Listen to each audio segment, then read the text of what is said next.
আছে নারীর টানে এইখানে এসেছি। এত কিছু করছেন, এত কিছু আমাদেরকে দিয়েছেন। 1991 সনে ঘূর্ণিঝড়ের সময় আমি উপজেলা চেয়ারম্যান ছিলাম, আর ম্যাডাম ছিলেন সর্বপ্রথম প্রধানমন্ত্রী হন। সেই সুবাদে ওনার সাথে আমার কর্মদক্ষতা দেখে উনি বিএমপিতে জয়েন করার জন্য আহ্বান জানাইছেন। আমি সেই আহ্বানে সাড়া দিয়েছি।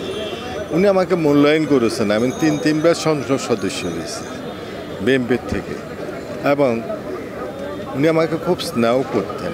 ওনার কাছে গেছি বারবার। উনি যখন জেলে থেকে বেরিয়ে আসছেন, আমিও জেলের থেকে বেরিয়েছি, দেখা করতে গেছি। উনি আমাকে নির্বাচন করার জন্য প্রস্তুতি নেওয়ার জন্য বলেছিলেন।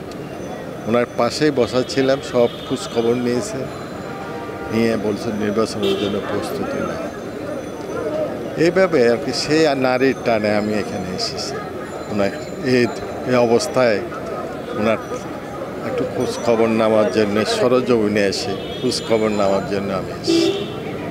তারেক রহমান সাহেবের যে বিবৃতিটা দিয়েছেন, উনি এটা আমরা দেখেছি।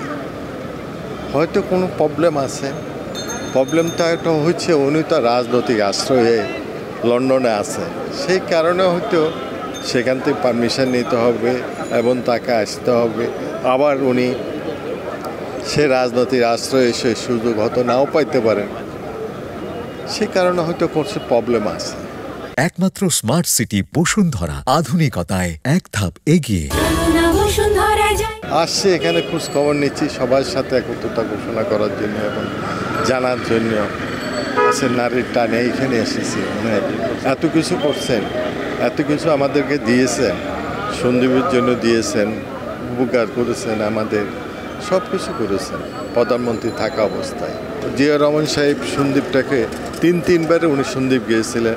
শিব মার্শাল্লাহ অ্যাডমিনিস্ট্রেটর থাকা সত্ত্বেও উনি থাকা অবস্থায় গেছেন এবং রাত্রে যাপন করেছেন ওখানে সন্দীপে। তারপর মারা যাবার মাত্র 17 দিন আগে সন্দীপ গিয়েছিলেন এক ইয়েতে কৃষক সমাবেশে। সেখানে আমরা ওনাকে দুপুরে খাওয়াইছি। খাওয়ানোর পর উনি সবাইকে নিয়ে খেয়ে তৃপ্তি হয়েছে এবং আমার পরিবারের খোঁজ খবর নিয়েছেন, সব কিছু করেছেন। উনি তিনবার গেছেন, তিনবারই আমি ওনাকে আতিথেয়তা করেছি। আমি সমস্ত আমার এলাকা সহ সারা বাংলাদেশে বিএমপি এবং সর্বময় জনসাধারণের কাছে আবেদন করব ওনার জন্য, দোয়া করার জন্য। ওনাকে যেন আল্লাহ শান্তিতে এবং আমাদের মাঝে আবার কর্মদক্ষতা নিয়ে কাজ করতে পারেন, পরামর্শ দিতে পারেন, দেশটাকে বাঁচানোর একটা পরামর্শ দিতে পারেন, সেই সুযোগ করার জন্য আল্লাহ তা আমাদেরকে দেয়। সেই জন্য দোয়া করার জন্য সবাইকে আন্তরিক করার কথা।